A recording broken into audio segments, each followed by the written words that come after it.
The date is July 17th, 2000. The survivor is Irving Newhouse. Name at birth, Itzhak Neuhaus. The interviewer is Ellen Adler.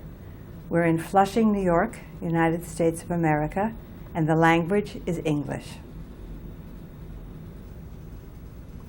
My name is Ellen Adler. It is July 17th, 2000, and today I'm interviewing Irving Newhouse in Flushing, New York. May I please have your name? My name is Irving Newhouse. Would you spell that, please? Newhouse. What was your name when you were born? Isaac Neuhaus. Could you spell that, please? Neuhaus.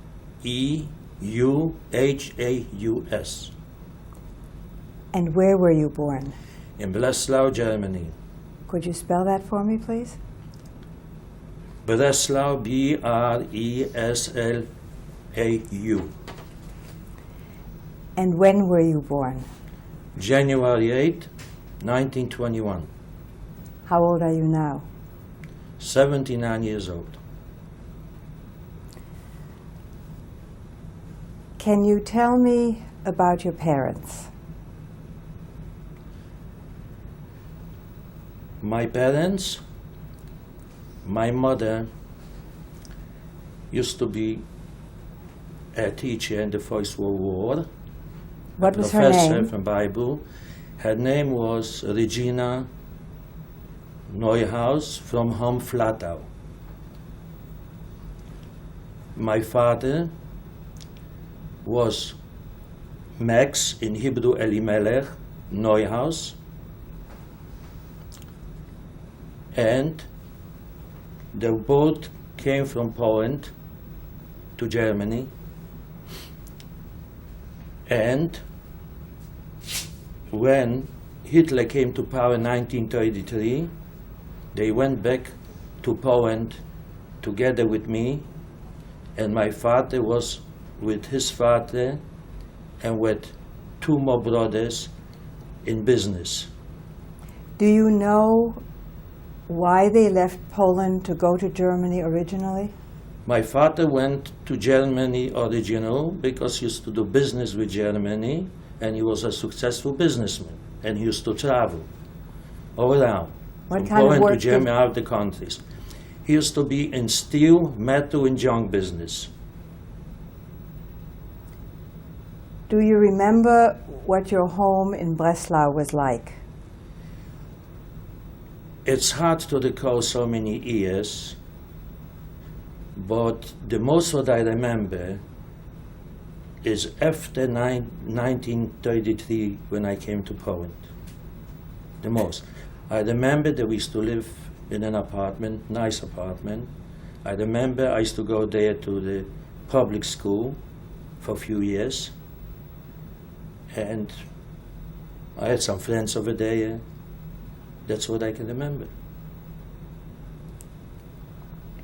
Was yours a religious home?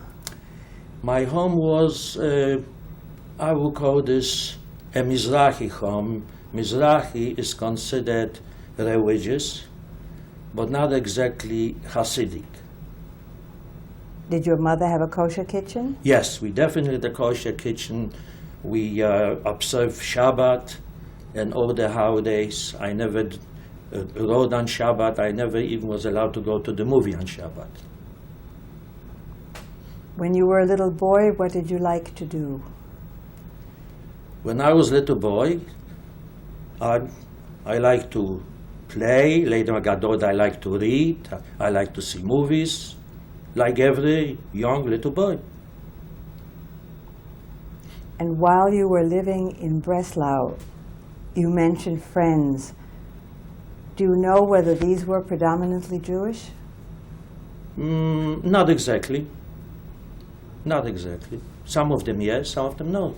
Used to go to a mixed school, so I had friends, all kind of friends. When you observed the holidays, Right. was there anyone at your home besides your parents and yourself? Not what I can recall. No, not what I can recall, no.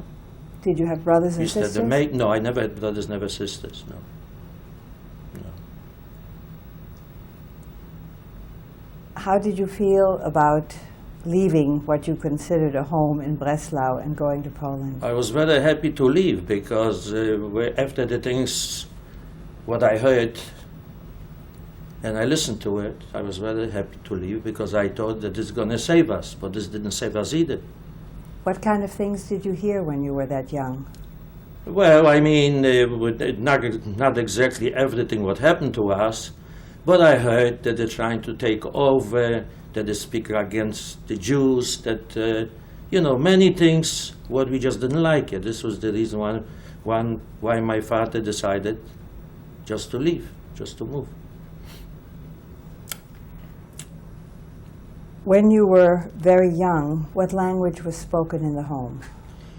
In the home, we spoke different languages. We spoke German, we spoke Hebrew, because my mother was a perfect Hebrew professor from Bible, and my father knew Hebrew too, because he had all the education in Hebrew and the Bible. So we spoke different languages. Sometimes they spoke Polish. Were you as fluent in Polish as you were in German? Well, I spent more time in Poland. When I came to Poland, I had all my top education in Poland, so I definitely do speak Polish. I speak don't German mean too, now. I mean, you were before about no. 12. Before no, definitely no. I spoke much more influent German than Polish. I just spoke Polish from the thing what I heard from my parents. That's so no. But then later when I came to Poland, yes, because I forgot the German, the most of it, and I spoke more Polish. You mentioned that your father had some brothers and sisters. My father had brothers and sisters, definitely. Where were they My living? father had two, beg your pardon? Where were they living? They was living in Poland. One sister was living in Germany, in Berlin. The husband was a very famous sculptor. As a matter of fact, he sculptured the Reichstag. His name was Glastein, Zvi Glastein. Her name was Ruth. And then they emigrated to Israel, thanks to my father. He got for them papers right before the war. Otherwise, they wouldn't live. As a matter of fact, the daughter lives now in Israel too. And the other, they just perished. Nobody left over, except me. Where in Poland did you move to? In Łódź. Is that where your mother and father were from originally? I think so, yeah. I think so. Yeah. And can you describe the home that you had in Łódź in 33? Well, in 33 we have an apartment, one Jewish family in old building next to the Evangelische Kirche. This was a German church, and all other people used to be, the most of them Germans and Christians. And we was one Jewish family, and we lived very nicely in peace with a good understanding. That's all, till Hitler came to Poland. Were your parents friends with the other people in the house? Yes, not only with the people in their house, but my father used to do business with most German accounts, because Łódź was a German textile city, German factories, and he was very, very friendly with them. I used to do business with them. Yes. Mm-hmm.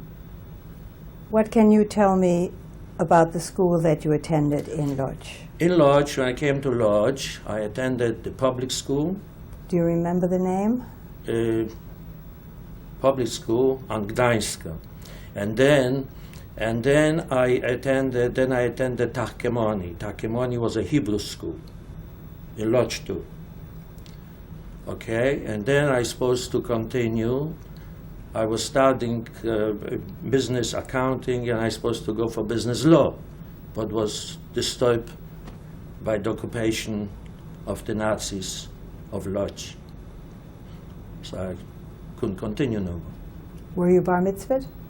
I definitely was bar mitzvah, but not only bar mitzvah, but my father wrote Torah at my bar mitzvah in the name of my grandmother, who perished in Russia when my father was 8 years in Russia as a soldier in Russia in the First World War, and she was with him 8 years, and then she came back to Lodz and she died. What do you remember about your bar mitzvah? My bar mitzvah was a very nice and big affair. Took almost a whole week in a famous ballroom, and I had in the temple, in the shul, I had all the service, and exactly like everybody's bar mitzvah. Did you get nice presents? Oh yes, definitely. From my grandparents, from my relatives.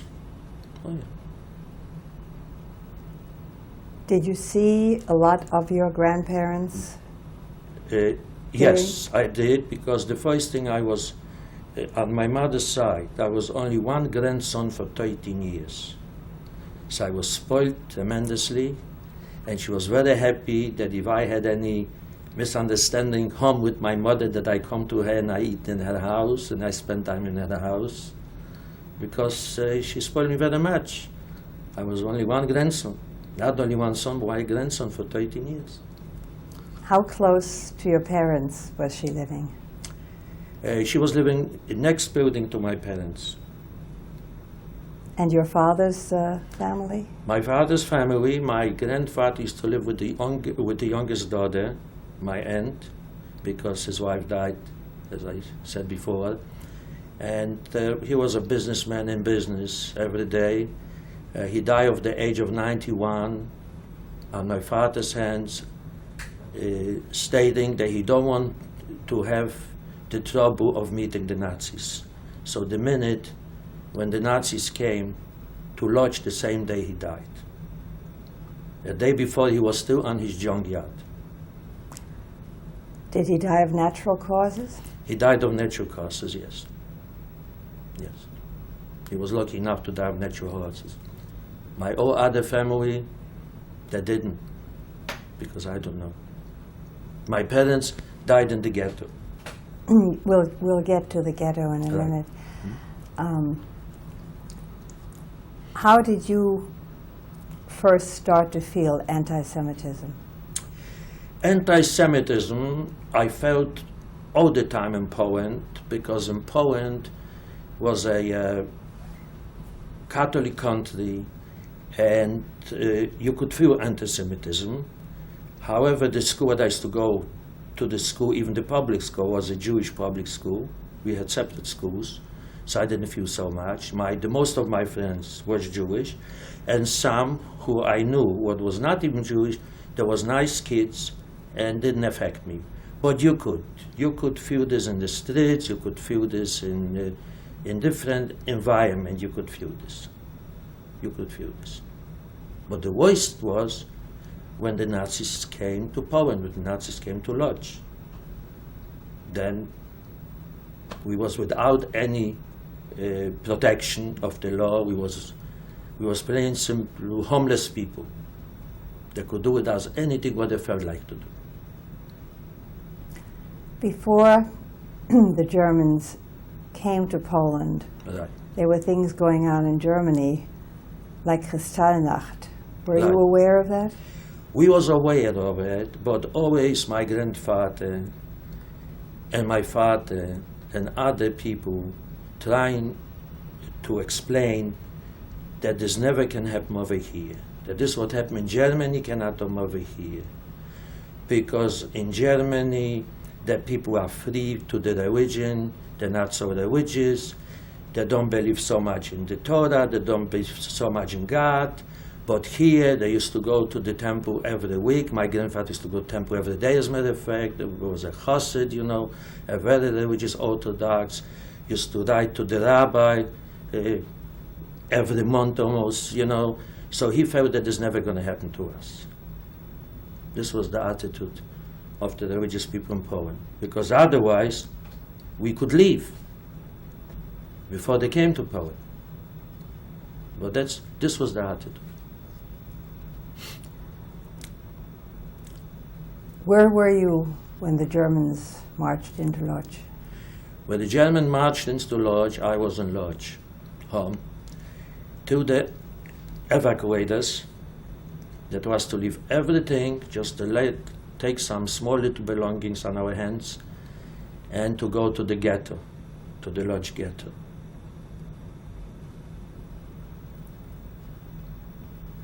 When did the Germans march into Lodz? The German marched into Lodz in 1939, September 1939. So we used to suffer that because they used to grab us in the streets, to Zwangsarbeit. They didn't have any respect before us. No laws with us. We was plain simple homeless people. They could do with us anything what they want to do. How did the Polish government react to this? The Polish government didn't have any power to react to it because the Polish government was occupied, whole Poland was occupied by the Germans from one side and the Russian from the other side.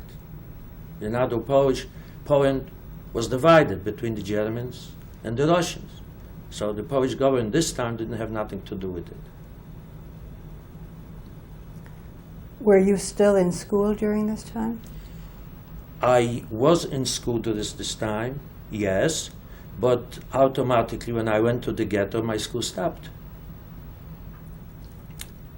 Can you recall how you were informed that you had to go to the ghetto?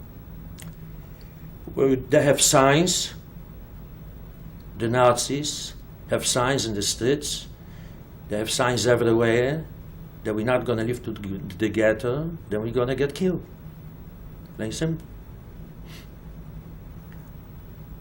How were the boundaries of the ghetto determined? Do you know?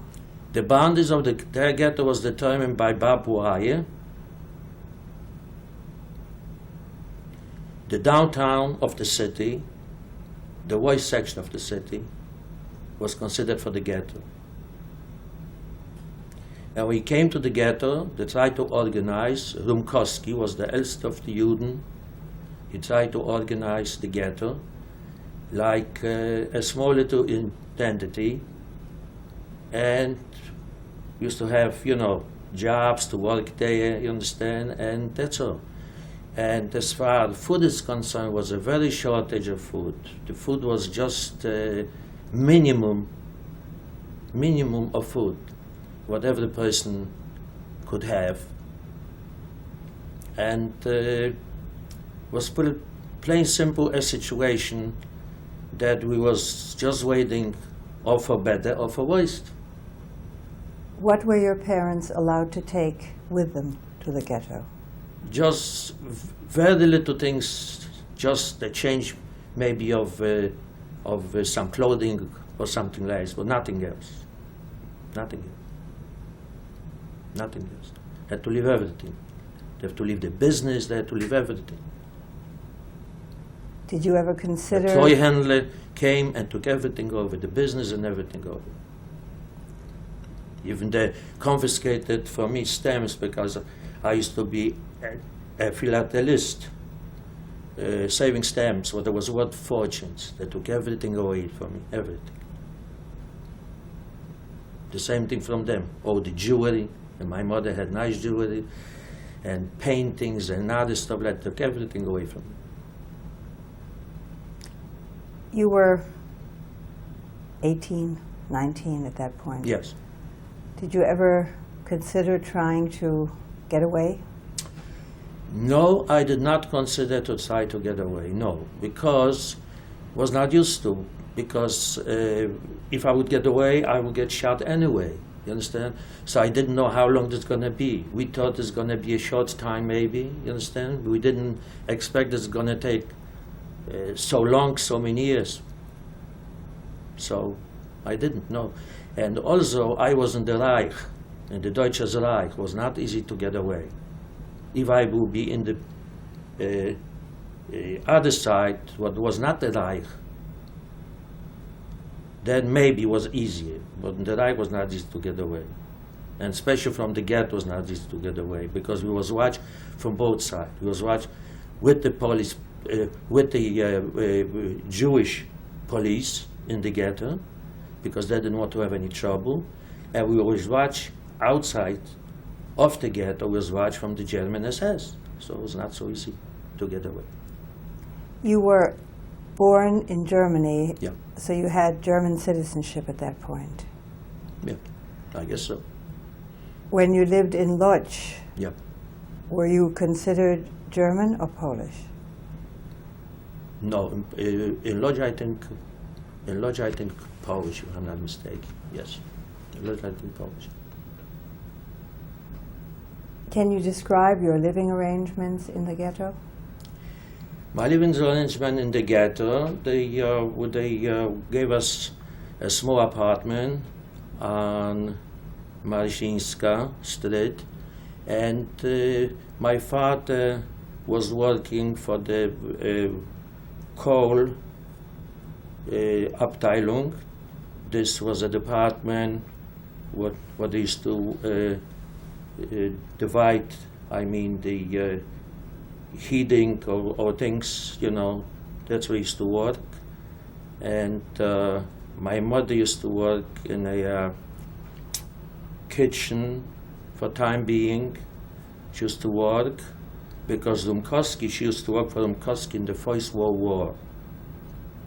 So he knew her, okay? So she was working in the kitchen for them.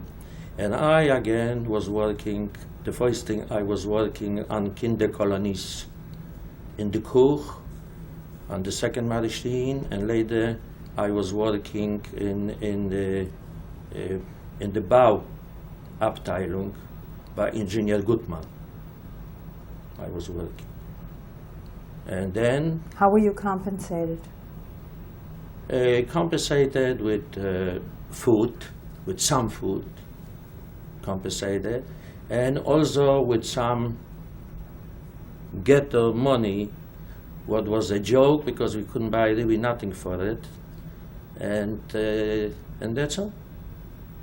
It was really not compensation. You mentioned being in a small apartment. Yeah. Were there just the three of you in this apartment? Yeah. How many rooms were there?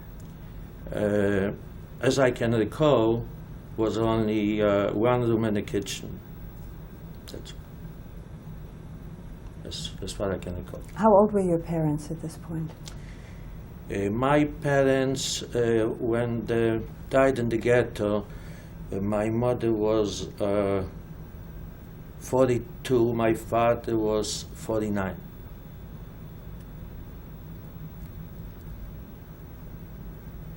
What did your parents die of?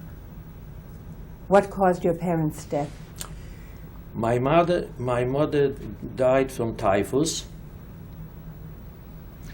and my father just died 3 months later, exactly 3 months later after my mother. Were you able to bury them? Yes, they buried on the Jewish cemetery in Lodz. Yes. Within the ghetto, was there any religious organization, like temples and studies? Well, we had, but not to this extent that we didn't have to cover it up. Like, for an example, if came a Jewish holiday in a quiet way, we had, a service, but nothing formal, nothing liberate, to a point where we didn't have to cover it up.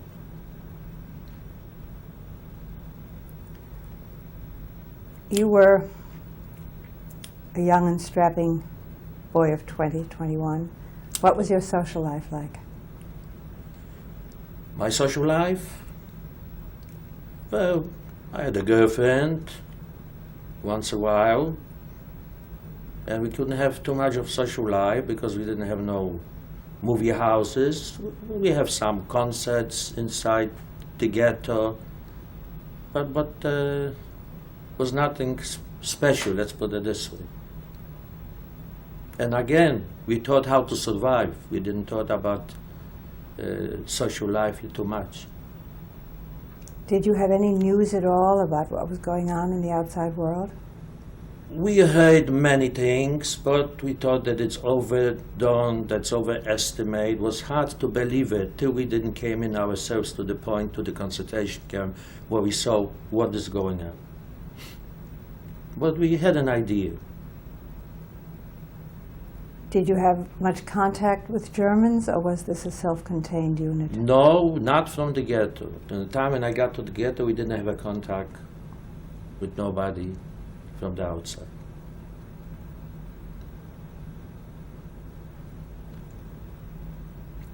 After your parents died, were you alone in the apartment? After my parents died, I was not alone in the apartment because I didn't live together with my parents. I used to live on Second Machine, working with the children. So I didn't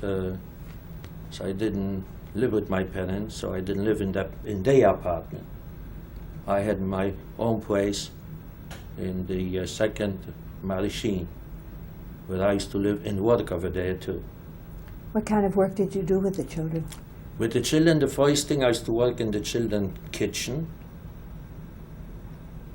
as a cook, and then later I advanced to be a counselor with the children till they took away the children to finish them. And then I ran over to the ghetto and I received a job in the building department, and I was working in the building department in the ghetto. What do you mean they took away the children? They took away from us the children. We had groups of children. So the Nazis came one day to took them away. What happened with them? We didn't know. But nobody came back. So we understand what happened to them. They just finished them, that's all. Were these children living with their parents and coming to a certain place during the day? No, there was living in the group. There was living in the group because this was children that they all lost their parents, or there was children where they didn't have parents, or the children where the parents didn't take care of the children. So there was living in the group with me together. I used to live in the group too. Can you give me an idea of how large this whole ghetto was? The ghetto we had a few 100,000 Jews before the war. Some of them, they immigrated, but I would say that the most of them went to the ghetto. So we'll talk a little more. I have to break now Yeah. for a tape change. okay.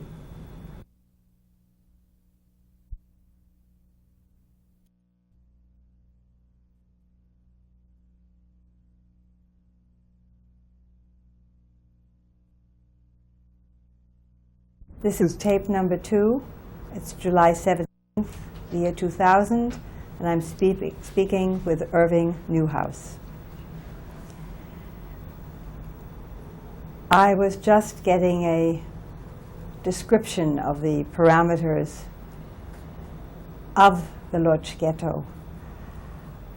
Would you say it was 10 square blocks, 30 square blocks? Do you have an idea of how large an area this was? Well, it was a pretty large area. Took the most of the spot of the old city, of the old city.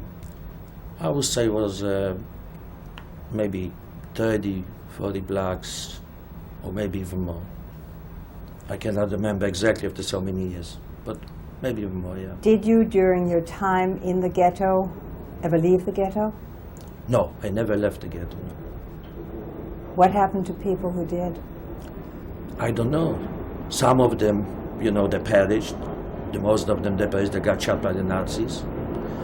But, for example, my father, by the start of the war, he was allowed the other business people in his trade because this was a state of steel iron what the German need.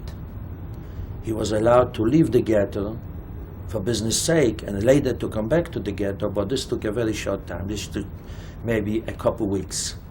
But then later he was chased back to the ghetto and he could never leave the ghetto. That's all. And as far, excuse me, and as far I am concerned, we had in the ghetto, friends, we have the ghetto, we have certain activities, but the most of the time we was worried what's going to happen to us. Because if you're not sure with your life, you really don't have a mind, too much of entertainment. And if you're hungry, you don't have too much time of entertainment. Did you have food stamps, or how did you get your food? Everybody had food stamps, yes, the most people. Excuse me. But we, working for the children, we used to get certain amount of food directly from the special stores directly, in other words, without the food stamps. Okay? But this was like a certain privilege. This was like certain privilege. But the average person, we had food stamps. They had food stamps. Again, what they could get for this food stamps, this is another thing. Because everybody was walking around the ghetto hungry.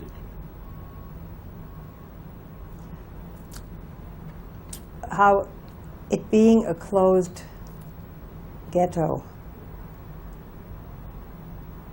you could not go out. Were there new people coming in? Yes. People to Lodz ghetto used to come from other cities, from other countries. Definitely, yes. Used to come in, yes. Yes. Also, they used to take out people. They used to take out people to the concentration camps. Do you know what determined whom they took? What was the determining factor in taking people? What determining factor? The determining factor that or they was too young, or they was too old, and they couldn't use them to their work, so they couldn't benefit by it. They couldn't use them to the labor, so they can benefit by it. So they took him out to eliminate him, or put him to concentration camps, and then they brought in other people from different towns, from different cities, from different countries. When you say they used them for slave labor, were Right. these people taken out of the ghetto in the morning and brought back at night? Some of them, yes, but most of them used to work in the ghetto, in resorts, in labor resorts. In other words, in shoe labor resorts, in Schneider labor resorts, and Stroh labor resorts, and Schwachstrom labor resorts. So they were factory producing merchandise for the Nazis. Yes. How long were you in the Lodz ghetto? No, would you tell me, please? I was in the Lodz ghetto from 1940 to 1944. And how did you learn that you were going to leave the ghetto? The plain simple, they came, and they took me out to work from the job that I had, okay, to work on the Abbruch department, because somebody didn't came to work, so I was supposed to replace him. And from there, What department was this? Abbruch. Abbruch means what they're breaking up buildings and stuff like this, okay? And I was supposed to replace somebody who didn't came to work for one day. And they took me from there. They took me by the police to the police, to the ghetto police headquarters, and from there they exported me to the jail, and from there they exported me to Częstochow. How long were you in the jail? In jail I was only overnight. But this wasn't the ghetto, this was our jail, this was the Jewish jail, okay, in the ghetto. And from there they export me to Częstochow. How did you get from Lodz to Częstochowa? From Lodz to Częstochow we went by train. Was Okay? it a regular by train? freight cars. And when we came to Częstochow, they took us to Częstochowianka. This was a factory, and we built over there a new factory for Reinhard Zahnradwerke. So I was working with a foreman who used to deliver bricks and other stuff to build the factory. I was to work with him. And then the factory was not even finished. The Russian came close to Częstochow, so the Germans tried to run away, so they took us from there to liquidate us in Buchenwald concentration camp. Let's go back to your arrival in Częstochowa. Okay. Where did you live in Częstochowianka? In barracks, in barracks, what was special made for the slave labor. How many people were in the barracks, in each barrack?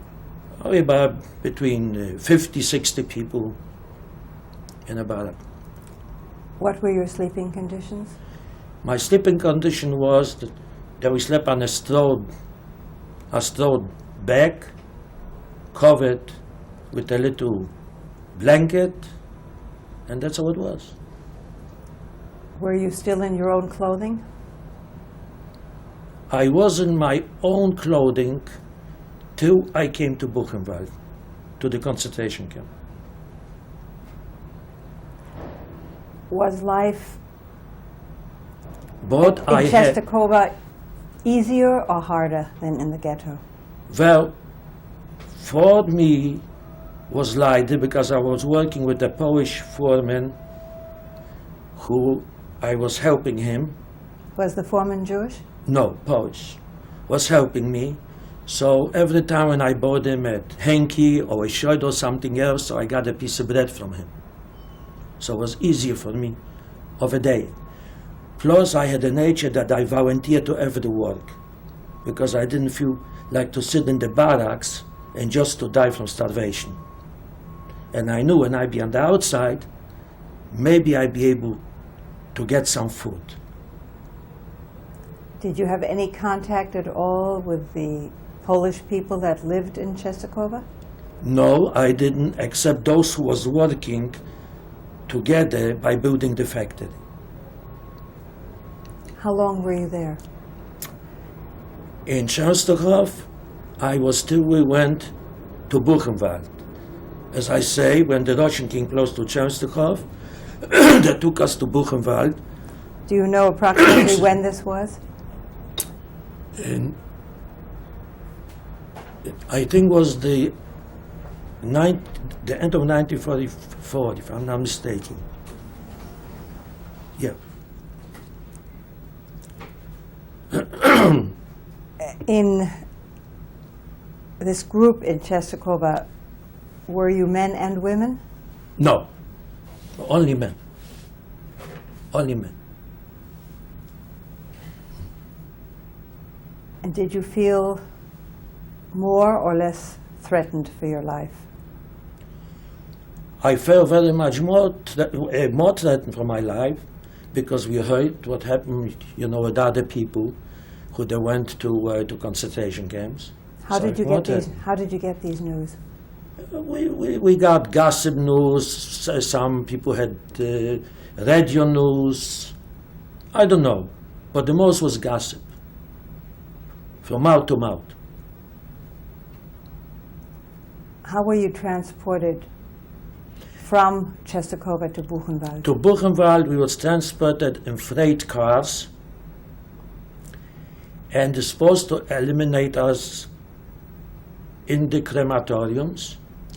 But fortunately, God was with us that the same day when we came to Buchenwald, they kept us on the freight lines for few hours on the freight train because the American bombed the crematorium. This was our luck.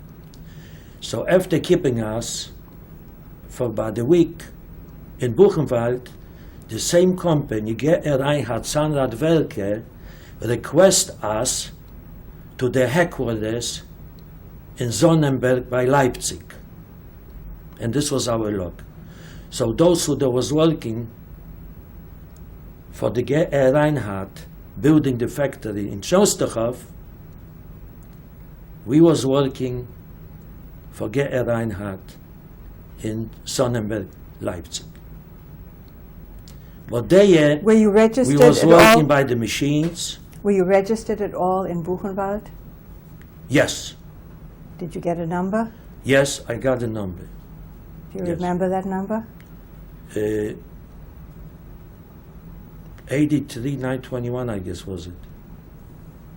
And was this tattooed on your body, or how were you No, given it this? was not tattoo, because when we came to Buchenwald, when the crematorium was already bombed, they didn't have no more time for tattooing and for those things, because everything was plain simple finished where they did those things. So they just throw us into a metal container, and I thought that this is a gas container, that they're finishing us. But when they pulled me out by my hair, I was surprised. This was a disinfection container that disinfect us from bacteria or from lice or from other things like this. And I was surprised that I'm still alive. During all this time, had you maintained your weight pretty well? No, definitely not. I lost a lot of weight. When the war ended, I weighed 53 kilo. And did you get any food while you were in Buchenwald? Yes, we used to get a minimum of food. We used to get once a day, twice a day, a little water soup and a piece of bread, but only a minimum food. Were you kept as a separate group, or were you together with the other inmates at Buchenwald? No, we was were in a different barrack. I was in barrack 59 with my people, what we came together.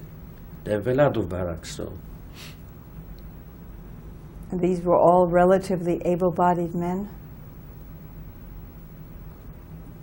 The ones that came together from Częstochowa Yes, were all men that were able to work? definitely, yes. Otherwise, How old do you We think wouldn't the come. oldest one was? was probably my age, a few years older, but it was all able people.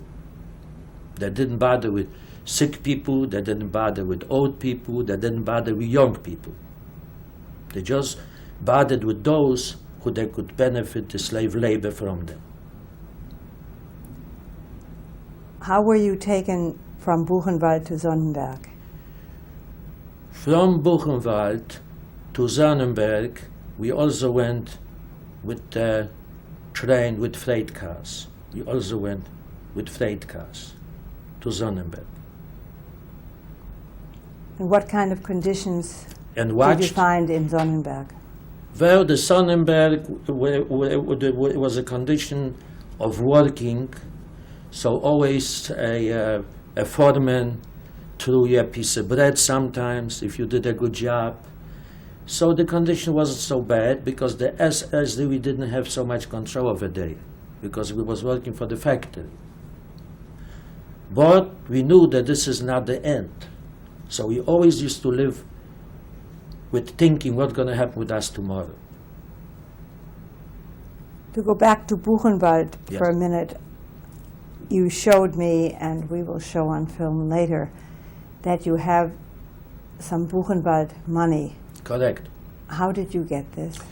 The money we used to get once a while, what we could get for the money is maybe 2 cigarettes, but we couldn't buy for the money any food. We couldn't buy anything as such. What did you Was get the money more- for? The money used to get the code that for our work, but this was a joke, because this was only a single mark, as you can see from the door, 2 marks, and anyway, you didn't have no place where to buy anything anyway. Therefore, I still could save the money, because otherwise I would spend the money for food. What I'm trying to understand is, did you get the Buchenwald money while you were in Buchenwald? Yes. Yes, definitely. Yeah, the same thing to get the money too. What kind of work did you do to get money in Buchenwald in that short time that you were there? In Buchenwald? Mhm. Well, the money I didn't get in Buchenwald. The money I got an der Außenkommando from Buchenwald. This was in Reinhard, by the Zahnradwerke, where I used to work. That's where I got the money. But I got the Buchenwald money because I used to belong to Buchenwald. When you were working in Sonnenberg, Right. it was still under the auspices of Buchenwald? Definitely. Definitely. This was the Außenkommando of Buchenwald. Approximately when did you get to Sonnenberg? I was in Buchenwald a short time. I think I was in Buchenwald about a week maybe. About a week probably, and then we went to Sonnenberg. What kind of living conditions did you find there? Well, the living condition was the same way. We used to have barracks, and we used to work in the factory, the Zahnradwerke factory, by machine, by a talking machine, where they used to make the wheels for the planes. You mentioned earlier that you had your own clothing until you came to Buchenwald. Till I came to Buchenwald, correct. What did they give you there? After the disinfection, we received over there special suits, stripes, pants, and a jacket, and a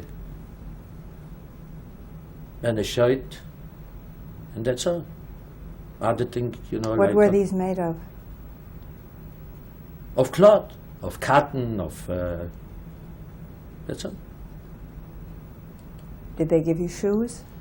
Wouldn't we call this the trap, we call this the wooden shorts here. In Sonnenberg, was your work on the inside or on the outside also? No, not on the outside. We work in the factory. There was the headquarters. The factory was well established. They would work in the factory by the machines, by building the reels.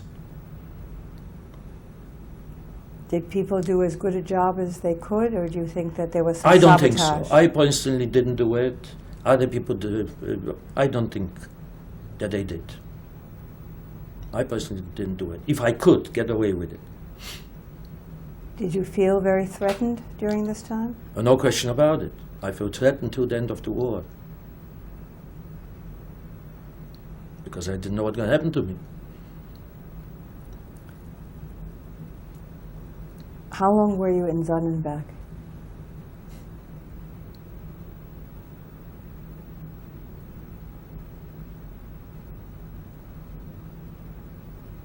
In 1944, I was in Sonnenberg. Yeah, So- until when? Till the end of 1944. So, how old was I? I was born 1921.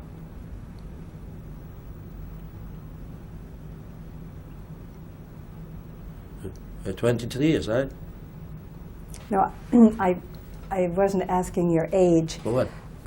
Yes, how how long, old I was. No, how long did you stay I in am sorry. Sonnenberg? Until when? Sonnenberg, approximately exactly the month, sometime by the end of 44, I guess, was it?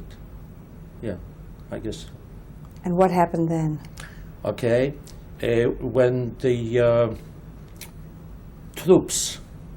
when the American troops came closer in Germany, so we moved out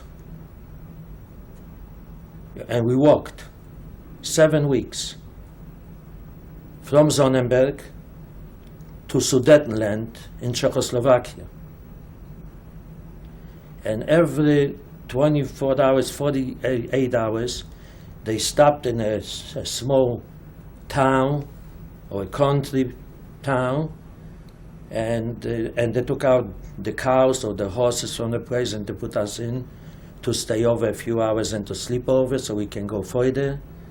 And they gave us a couple Pellkartoffel. This is, potatoes. And we walk further. And the most of the time, when we walk down from the town, we have fellas where they couldn't walk no more. From lack of food, from walking so far. So they walk over to the SS, to the Sturmscharführer, and they told them. So the minute we left the town, they got shot.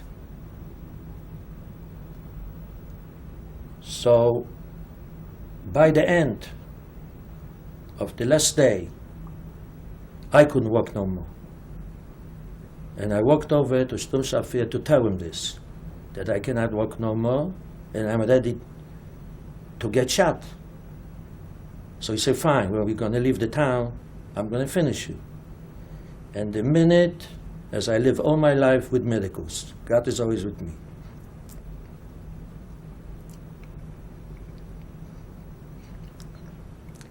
And the minute we stepped in line to walk out,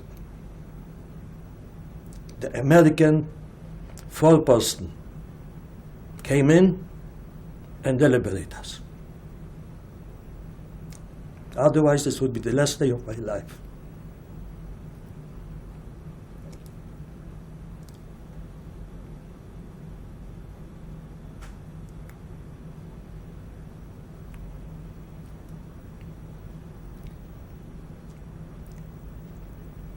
Describe what you saw when the Americans came in. Were they on trucks? Were they on cars?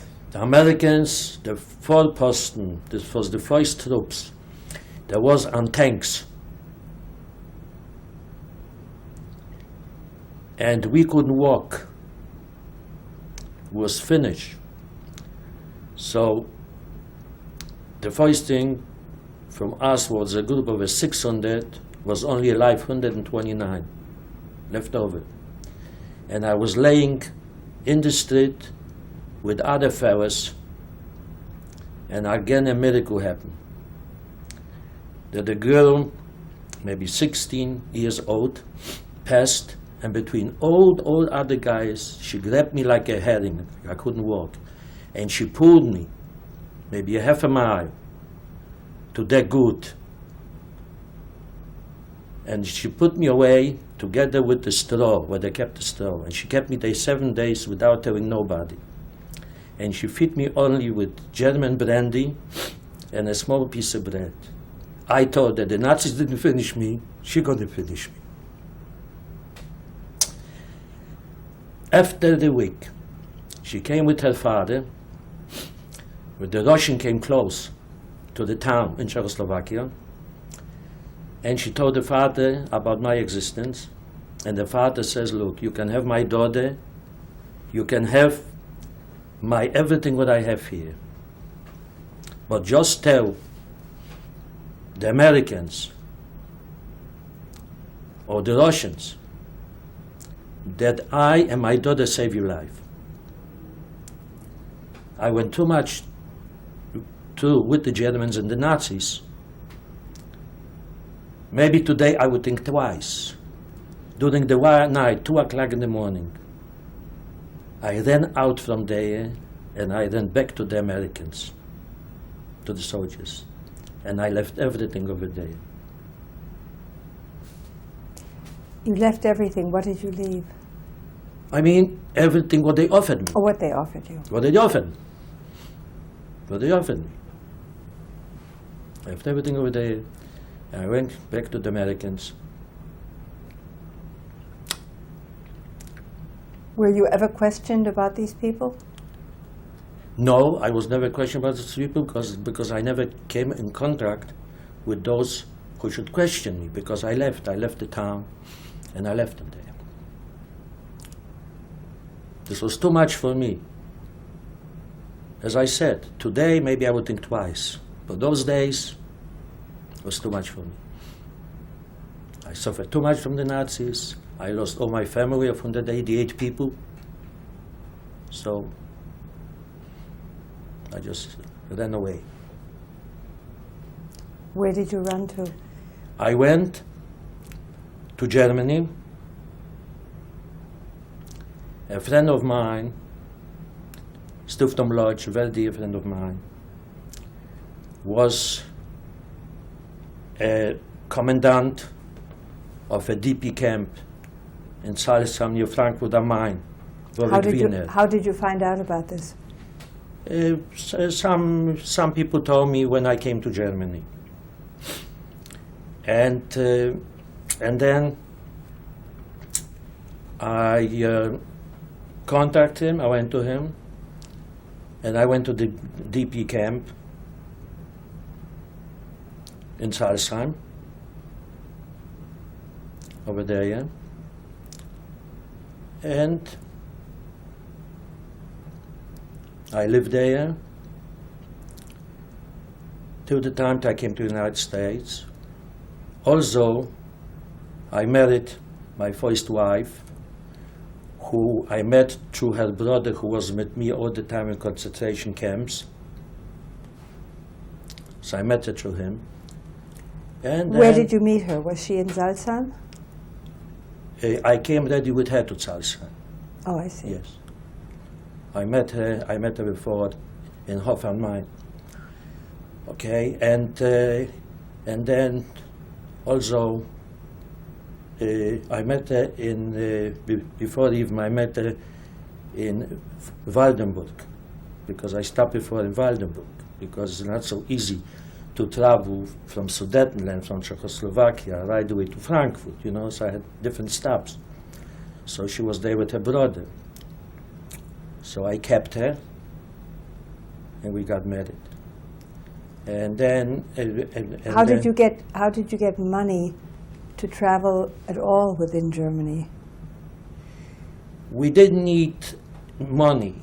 Our money was only our mark from concentration camp on our slacks, or our jacket from concentration camp. This was our money, because nobody bothered us after the war. I have to interrupt again for Yes. a tape change.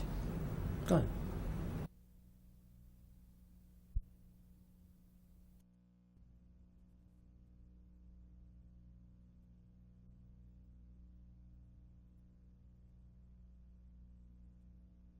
Number 3, it is July 17th, 2000, and I'm speaking with Irving Newhouse.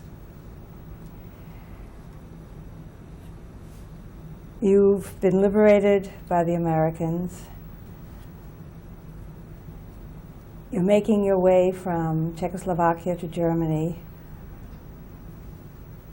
Where did you meet the brother of the woman you married? How did you meet again? I met the brother together with the two sisters in Waldenburg, Germany. When I came there and I met him, okay, he went further with one of the sisters, of the younger sisters. And the older sister stayed with me, who became later my wife. And we got married in Waldenburg. And then we traveled together to Sonnenberg, because I found out that my very dear good friend of mine, who used to live being very close with each other before the war, is a manager of a DP camp what Eisenhower, being a general in Germany, liberated Germany, turned over to him the Psalzheim and opened a DP camp over there. Then I knew that he'd be able to help me to get established. And that's what he did. So then later I used to live in Psalzheim, in the DP camp, till I emigrated to United States. How did you earn your living while in the DP camp? In DP camp, I didn't have to earn my living because we used to get food from United States. We used to get even food what we was afraid to touch because it used to be canned food, and we was not used to do canned food. Till we found out that the canned food is really good and healthy, we used to give away to the Germans. So we used to get food. I have a quarters where to live. He set me up in a very nice house. Did your wife do any work? No. She didn't do any work either. We had a son. When was he born? He was born in Germany in 1946. I came with him to the United States when he was 3 months old. What made you decide to come to America? Well, it's a good question, because I had only two choices. The first choice was Israel. What was not Israel was Palestine, and I had to go illegal there because we was not allowed to go there illegally. And the second choice was to come to United States legally, to go with a wife from concentration camp who had asthma and being sick, and with a young child on your hand. I thought about it. There wouldn't be so, after what I threw in my life, she went through in her life, wouldn't be so convenient than to come legally to United States. What kind of arrangements did you have to make to come to America? The arrangements that I had to get through the Hayas organization and papers from the American consul to come to United States. For my trip, paid the Hayas,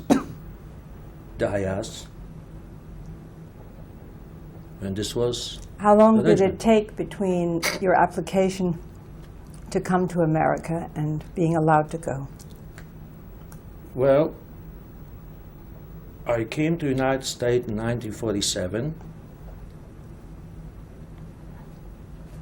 and I started in 1946. Approximately, I would say, maybe less than a year, something like this. I cannot recall exactly, but something like this. How did you travel to America? To America, we traveled by boat. This was the second boat what came to United States, the Marine Fletcher. This was the second transport of refugees, of survivors, what we came from Germany. Did you know any English? No, not one word in English. Did your wife? No, not one word in English. No. Did either one of you have any family in America? I had an uncle in America, but I never could contact him. I don't know, or he was still alive or no, but I never could contact him. No. The first few weeks when I came here, I came with $5 in my pocket, what the Hayas gave me in Bremenhaven in Germany.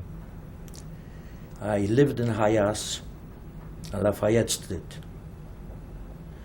And I used to work by baby carriages in New Jersey. Making baby carriages? Making baby carriages How did you get this job? in New Jersey. I got the job from newspapers, from the Jewish newspaper. I started working there.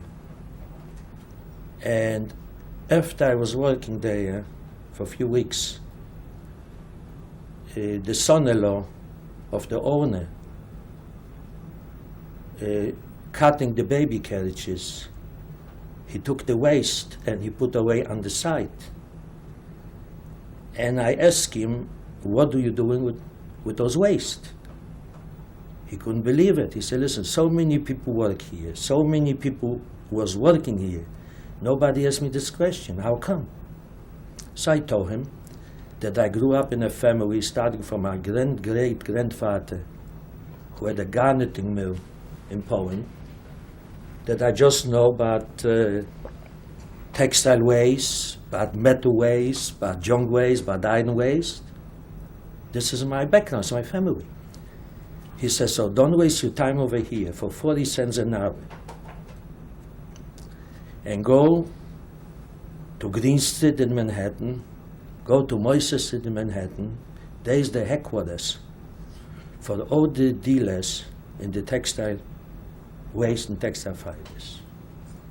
And I listened to him. And I started working by it. And I started with 75 cents an hour, then I got raised to $1 an hour. And that's how I got established. Then when my second son was born. When was he born? He was born, he's now 52, so he was born in 48? 48, yeah. Mm-hmm. So after he was born, my boss, I was working for Glazer and Jeffy, very nice people. So he made a nice party for my son, and he promised me that not only you can work here, but even your son be able to work here. And this hit me. I say, me is fine, but my son, this should be his future, forget it. So I find myself a friend, an American-born friend, and I started the business on my own. I was struggling How had you learned English in the meantime? English in the meantime, I had few nights of night school, just few nights. Because to work, to be in business, and to try to support your family when your wife couldn't work on account of her health is not easy. So just by reading papers, by speaking to people, and that's the way. Where were you and your wife living? We was living after we left the Hayas. I found an apartment for $27 a month in the Bronx on Park Avenue, near Claremont Parkway. When I wrote to my friends who were still in Germany that I live in Park Avenue, they just couldn't believe it. Because everybody knows how famous is Park Avenue. But this was another Park Avenue.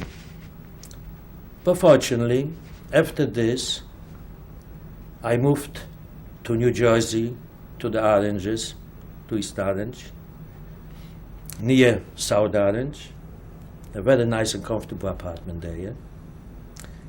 And the business I had in Manhattan already. And I got established. I was working hard. I was working 17 hours a day, 7 days a week. But I never took a penny from nobody. How long did this marriage last? The marriage lasted 18 years.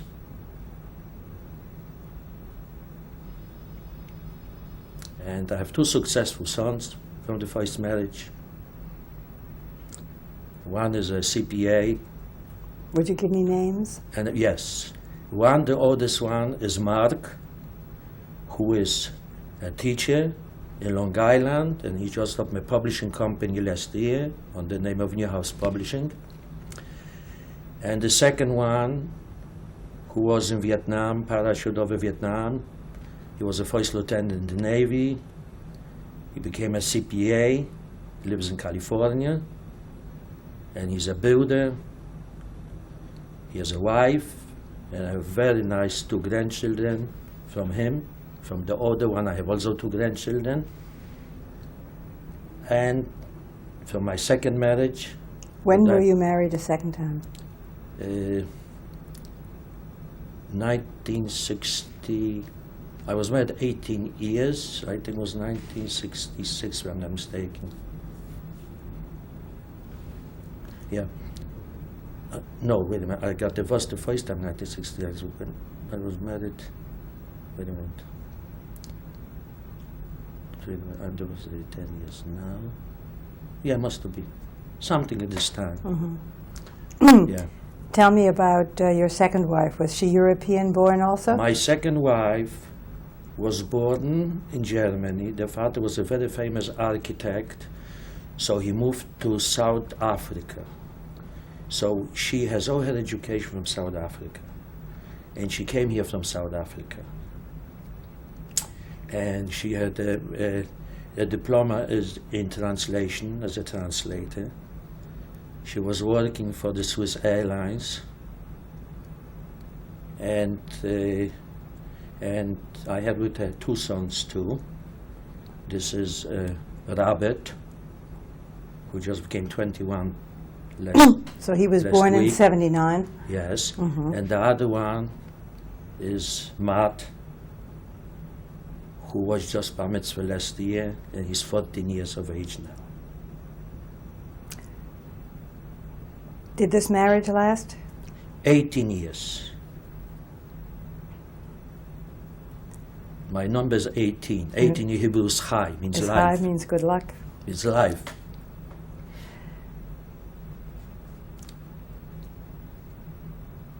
In the way you've brought up your children, was this any reflection on what had happened in your life? Was it influenced at all by the way? No, I don't really think so, because my first start with my children was not too much to put them through my experience when they was very young, because I didn't feel that this was very healthy. But later, I felt guilty about it, and I had a guilty conscience. So now, they're very much involved with it. They not only they know about it, but they're celebrating every year the memorial. They know everything what happened to me. But there was already a little bit older to be able to understand. So I really don't think so. Maybe me being more strict or being more nervous with them, but came out pretty good. Have you stayed a religious person? I am a conservative Jew. I believe in the tradition. I believe in some of the mitzvahs. And I'm also a Kohen, if you know what this is. This is a high priest.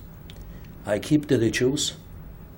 I have a very good background because I'm missing 2 years to have a heterua. Heterua is a degree, a rabbinical degree. A smich. So I know everything. I know the whole Shulchan Aruch. I know all the laws. I know everything. They had bar mitzvahs. My son, Robert, who lives now in the city, he received a Keter Torah. This is the highest award from the Bible. I brought him up in a traditional way. We celebrate the holidays. When they're coming to me, we go to the temple. I'm a member of the temple. Yes, but I'm not an Orthodox. I was an Orthodox before the war, but now no more. Have you ever been back to Lodz? No. No. I have 2 bad experiences of a day that I should go back. I didn't have who to look for. If I asked you for some words of advice for future generations and for Yes. your children and Yes. grandchildren, Yes. what would you say? I am more than happy that you're asking. That they should never forget. That they should always remember and keep their eyes open. Like what happened now in Austria, for an example. To keep their eyes open. Not to wait for explanation, not to wait for excuses like my grandparents used to do. The Hitler not going to touch us, the Hitler not going to bother us. But look better before, like before of a cancer, like before of any other sickness, and don't wait till you get sick. Don't wait till it's going to hit you. and inform your children. Let them live with your past. Don't feel sorry about them. If they're too young, maybe. But as they're growing up to the age of the bar mitzvah, they should know exactly like you teach him about the bar mitzvah, like you teach him how to pray, like you teach him everything else by Judaism. It's your responsibility, because this is going to be later on you conscious. Thank you very much. You're welcome.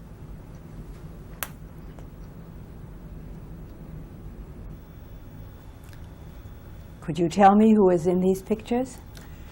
This is my grandmother, Newhouse, who died in a young age. Do you know her first name? Hannah. And this is my grandfather, Berish Newhouse. My father was with him together in business and with other two brothers.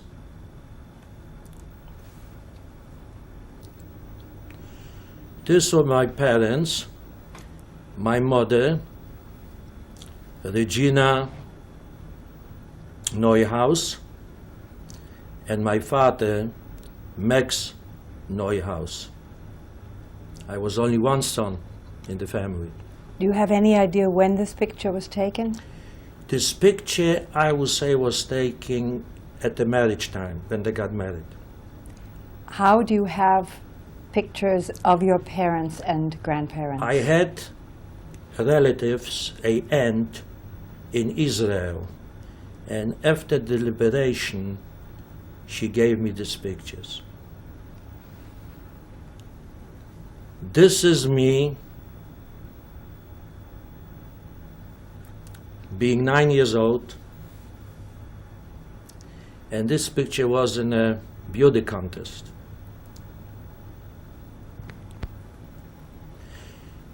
This is with my first wife, Paula, in Waldenburg, right after we got married, after the liberation. This was taken on our society's, Lodge Society's cemetery, when they plaque with my parents' name on it, inscribed in memorial of those who perished in the Holocaust. This is my second wife, Dina, with me together.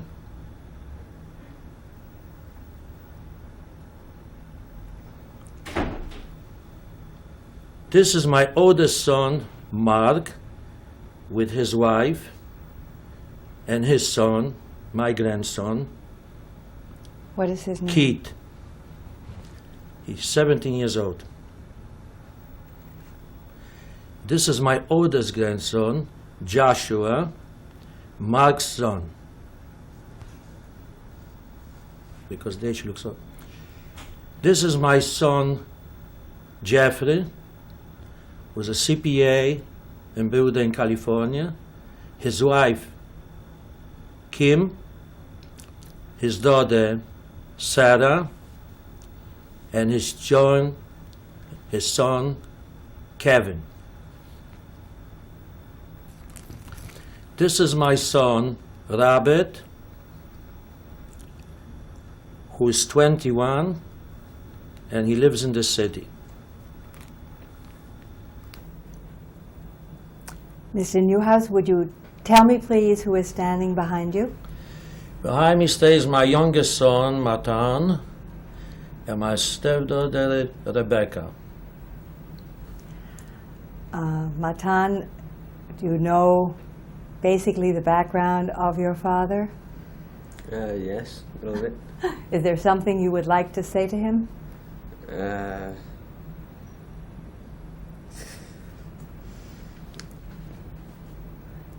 Nope.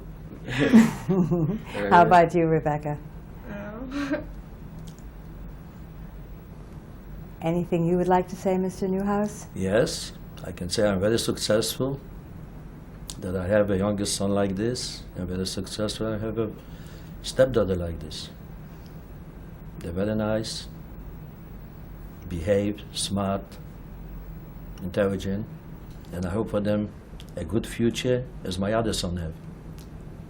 Thank you.